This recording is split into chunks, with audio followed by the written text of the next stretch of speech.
परेशान है कि ये बोलते क्या है। जिसको देखो आर यू एक्साइटेड, पीछे वाला चिल्ला देता है यस, तो इसको समझ ही नहीं आता बोला तो बोला क्यों। फिर बोलता है क्लैपिंग क्लैपिंग क्लैपिंग, तो इसको लगता है हम कहाँ बजाएं। उसको समझ ही नहीं आता यहाँ क्या हो रहा है। समस्या इस बात की नहीं है यहाँ क्या हो रहा है, समस्या इस बात की है कई बार ना बिना समझे माहौल में आदमी को ढल जाना चाहिए। एक आदमी पूरे टाइम दिमाग लगाया, काली गाय हरा चारा खा के सफेद दूध कैसे देती है। कहता गाय काली, चारा हरा, दूध सफेद कैसे। वो अभी भी रिसर्च कर रहा है, पूरी टीम लगाई उसने रिसर्च से, और एक आदमी ने दूध का व्यवसाय किया और करोड़ों छापे। मेरे दोस्त, एक आदमी रिसर्च में परेशान है और एक आदमी उससे व्यापार करके काम आगे बढ़ गया है। एक आदमी इसी भीड़ में बैठ के ये सोच रहा है ये क्या हो रहा है और क्या नहीं हो रहा, और एक आदमी बोल रहा है पैसे तो लगेंगे, माहौल तो पूरा खजाना लूटते जाते हैं, तालियां ठोक रहे हैं।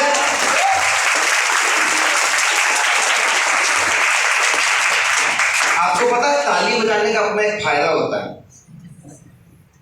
नहीं, बाबा रामदेव बजाता है तो कहते हैं अगर आपको हार्ट की बीमारी है थोड़ी सी कंट्रोल हो जाएगी, ताली बजाते रहो। हॉल में बजवाते तो समझ में आ रहा कि ये वाला जाग रहा है, और तुम्हारे बजाने से पड़ोसी भी जागते, इसके बाद झपकी लग जाती है। मगर हम ओके मेरे को बजाना है, मेरे को बजाना है, वो थोड़ा शांत हो जाता है। और दूसरा हॉल में बजाया तो ठीक है, बाबा रामदेव के यहाँ बजाया तो ठीक है, गलती से अगर किसी ने मार्केट में ताली बजा दी, अगर तुमने मार्केट में ताली बजाई, इस पर बोलने की जरूरत है कि सामने वाला तुमको क्या समझेगा। तो तीन ही जगह ताली है, उम्र चाहे 10 की हो, चाहे 50 की हो, चाहे 70 की हो, ताली जो बाबा रामदेव के यहाँ बजाता है उसका एक्यूप्रेशर कंट्रोल हो जाता है। ताली जो मार्केट में बजाता है वो दिवाली और होली में चंदा लेके घूमने जाता है, और जो सेमिनार हॉल के अंदर ताली बजाता है वो अपनी उपस्थिति को तर्क करवाता है।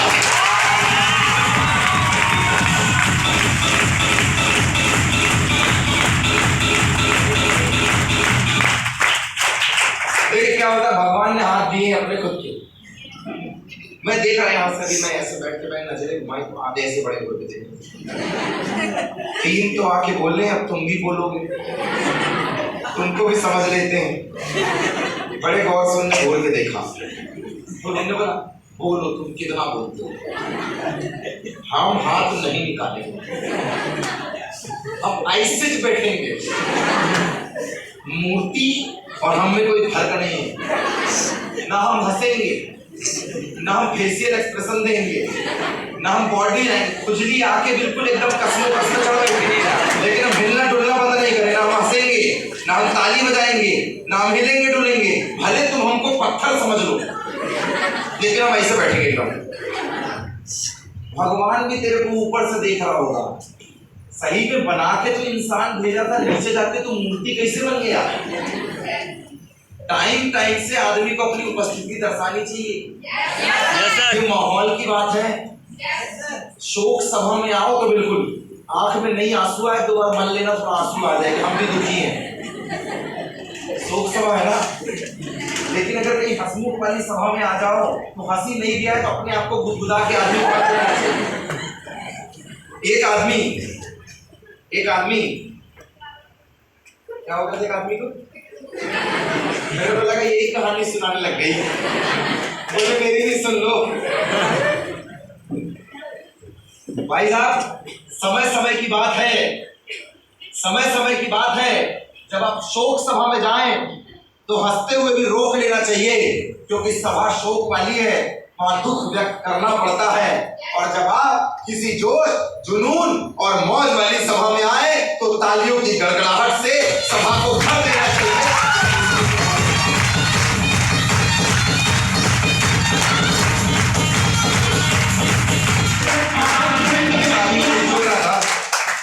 अब भी ने बोला सिंग इज किंग, नेटवर्किंग का तूफान, भगवान जाने क्या क्या। भैया आई एम कॉमन मैन, जो आप खाते हैं वही अपन खाता है, जैसे आप रहते हो वैसे ही मैं रहता हूँ, अलग से कुछ नहीं है। बट इनने अपना परिचय दे दिया कि भैया ये आ गए वो आ गए, मैं बताता हूँ who I am in a very just in a simple manner. बहुत सिंपली मेरा अपना परिचय है, मेरा काम है सुंदर सुर को साज बनाता हूँ और नौसिखिए परिंदों को बाज बनाता हूँ। सुंदर सुर को साज बनाता हूँ, नौसिखिए परिंदों को बाज बनाता हूँ, चुपचाप सुनता हूँ सबकी शिकायतें, फिर उन्हें जमाने बदलने की आवाज बनाता हूँ।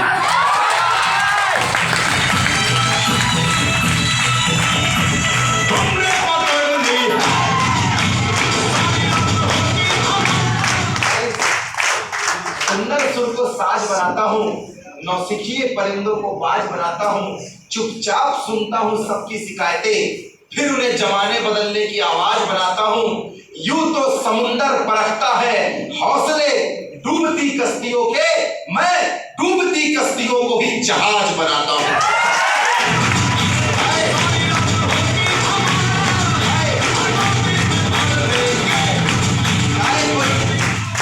जाए कोई चांद पे बनाए बुर्ज खलीफा, कोई बड़ी बड़ी इमारत, जाए कोई चांद पे बनाए बुर्ज खलीफा, मैं सामने बैठी कच्ची ईंटों से ताज बनाता हूं।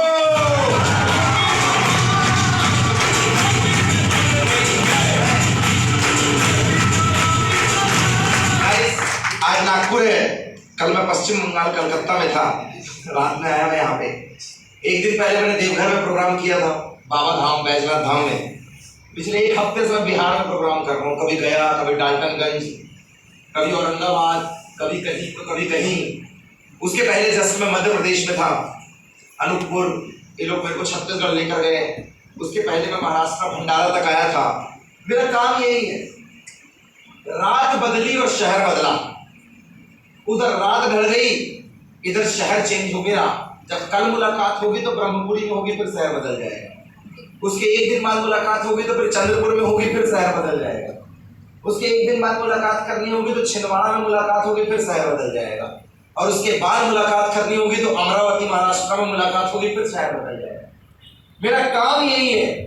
1500 से ज्यादा ओपन सेमिनार लगाए हैं मैंने, इस तरीके की पब्लिक मीटिंग की है मैंने। भारत के नक्शे में ऊपर उत्तराखंड तक गया हूं मैं, नीचे तमिलनाडु तक गया हूं मैं। या तो मैंने सेमिनार लगाए हैं या तो मैंने सेमिनार अटेंड किए हैं। गाइस, पूरे हिंदुस्तान में सेमिनार लगाया है मैंने। एक से एक जोश जुनून वाले लोग मुझे मिले। कहीं हॉल में 500 की जगह थी तो 1000 लोग घुस गए। चलने की जगह नहीं, एक वीडियो चल रहा है यूट्यूब में, मेरा इंस्टा में फेमस है। घुसने की जगह नहीं, 4-6 आदमी लगाना पड़ गया कि घुसने दो, मेरे को भी बोलना है भाई, स्टेज में आया हूं। कितना फंसा दिया लोगों ने। 500 के हॉल में 800, 1000 लोग घुसे पड़े हैं। हॉल वाला हॉल देने को तैयार नहीं, कहीं लाइट टूट रही है, कहीं चेयर टूट रही है, भगवान जाने क्या क्या हो रहा है। वो माहौल।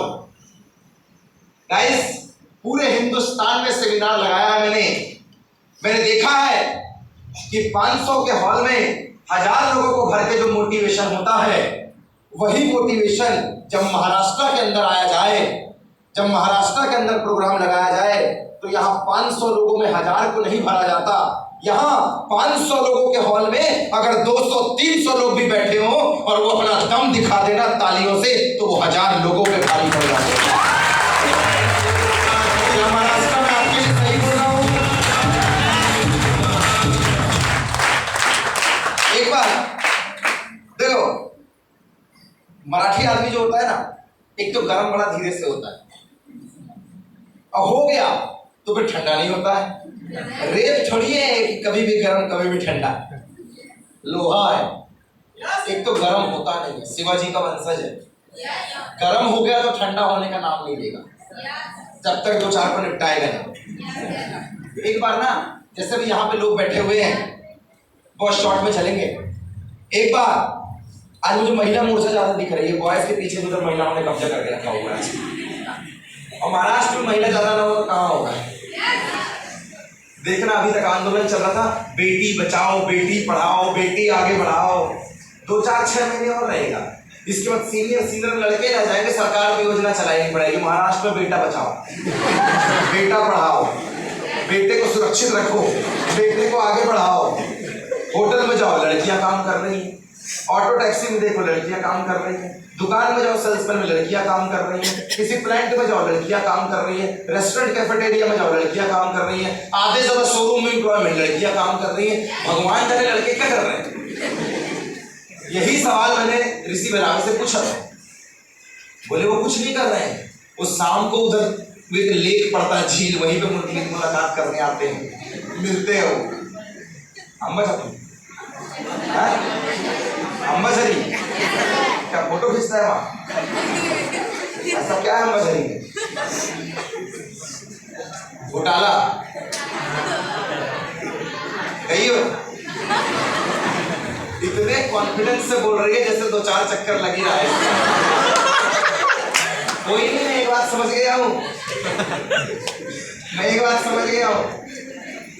लाखों मर गए, करोड़ों तैयार बैठे, वही आस्की में लाखों मर गए, करोड़ों तैयार बैठे, घूमते रहते हो कुमारे लड़के लड़कियों के पीछे और बोलते हो मोदी और ये उद्धव सरकार की वजह से बेरोजगार बैठे।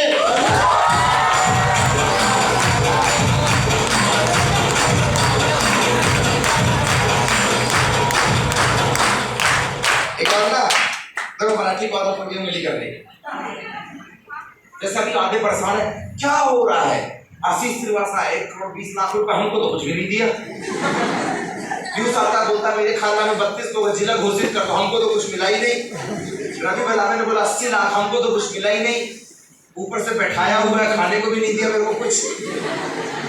सब भारी कसमों कसमें, सब अपने अपने पैसे का दम दिखा रहे हैं। आधे लोगों को ये समझ में आ गया पैसा तो है बॉस, डायरेक्ट सेलिंग पैसा तो है, इसीलिए लोगों के अंदर 25 साल में भी गर्मी पड़ गया। लेकिन आधा बोलता क्या करना है, 2 वक्त का खाना, वही चावल वही दाल वही आटा, 2 टाइम का खाना है, 2 बार फ्रेश होने जाना है, सास बहू का झगड़ा देखना, घर में सो जाना है। जिंदगी में लोड कौन लेगा? अब कुछ नहीं तो बस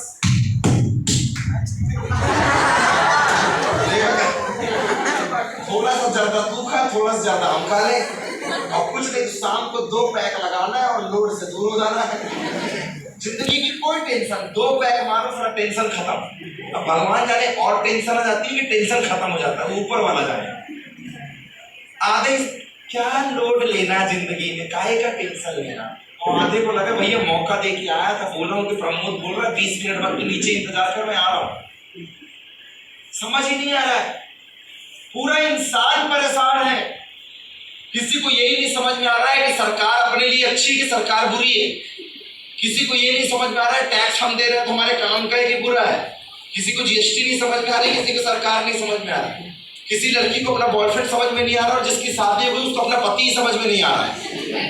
सावधान इंडिया देखने के बाद पूरा घर ही समझ में नहीं आता, साला किसका अफेयर किसके साथ, घर वालों को ही डाउट हो जाता है।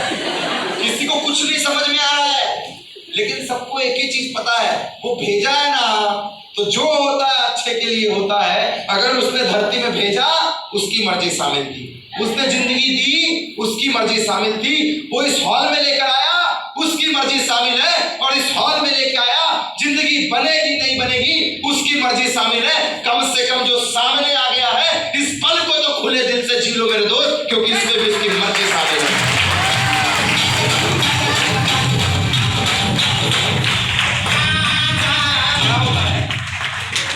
एक बार गया मैं एक जगह पे, मैंने एक आदमी से पूछा क्या समझ में आया, तो सब समझ में आ गए, सब। मैंने दूसरे तेरे को क्या समझ में, बोले मेरे को कुछ नहीं समझ में, इसको बोलो मेरे को सब पता है। मैंने तीसरे से बोला तेरे क्या है, कहता मेरे को ना समझ में आया है पूरा ना आधा, इन दोनों को बोलो मेरे को समझाना चालू करेगा, बीच वाला फंस गया हूं। एक बार एक आदमी 3 मजदूर एक जगह पे काम कर रहे थे, तो एक आदमी ने उनसे पूछा क्या कर रहे हैं, जिस हालत में आप फंसे हुए बैठे हो क्या कर रहे हो। पहला वाला आदमी बोलता है दिखाई नहीं देता मैं मजदूरी कर रहा हूं। रखिएगा अपने आप को, आप किस सिचुएशन में बैठ के प्रोग्राम अटेंड कर रहे हैं। फर्क इस बात से नहीं पड़ता कि पूरे हॉल में मोटिवेशन या माहौल है या नहीं है, फर्क इस बात से नहीं पड़ता कि आपके बगल वाला क्या सोच रहा है, फर्क इस बात से पड़ता है बैठा हूं, मेरे घर की जिम्मेदारियां, मजबूरियां और मेरे आने वाला भविष्य मेरे साथ इस चेयर में बैठा है और मुझे इस बात से फर्क है। एक आदमी से पूछा तू क्या कर रहा है? 3 मजदूर काम कर रहे थे। रखिएगा अपने आप को अब किस स्थिति में। एक बोलता है मैं दिखाई नहीं देता, मजदूरी कर रहा हूं, ईंटा गारा मिट्टी जोड़ रहा हूं। दूसरे से पूछा तू क्या कर रहा है? कहता दिखाई नहीं देता, मैं दीवार खड़ी कर रहा हूं। तीसरा मजदूर था, सेम सवाल पूछा गया उससे। आदमी अलग नहीं था, सवाल अलग नहीं था, काम अलग नहीं था, लेकिन जवाब देने का तरीका अलग था। जवाब आपको पसंद आए तो इसमें जोरदार क्लैपिंग चाहूंगा। जब तीसरे से पूछा तू क्या कर रहा है? कहता है दिखाई नहीं दे रहा, मैं यहां पे अपने सपनों का महल बना रहा हूं।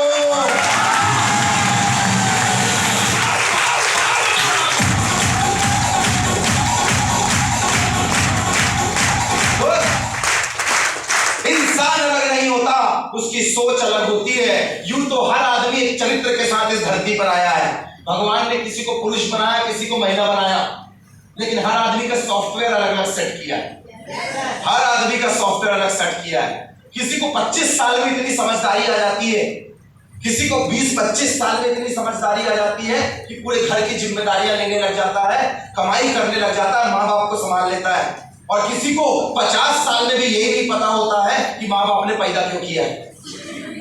ऊपर वाले की गलती नहीं है, इधर की गलती, इधर की माहौल की गलती है। कुछ लोगों को 20-25 में ये समझ में आ जाता है कि मैं पैदा क्यों हुआ हूं, और किसी की 50 निकल जाती है, उसको यही नहीं पता होता कि मैं पैदा क्यों हुआ हूं। बात शब्दों का है, रुको मत भागो, रुको मत भागो।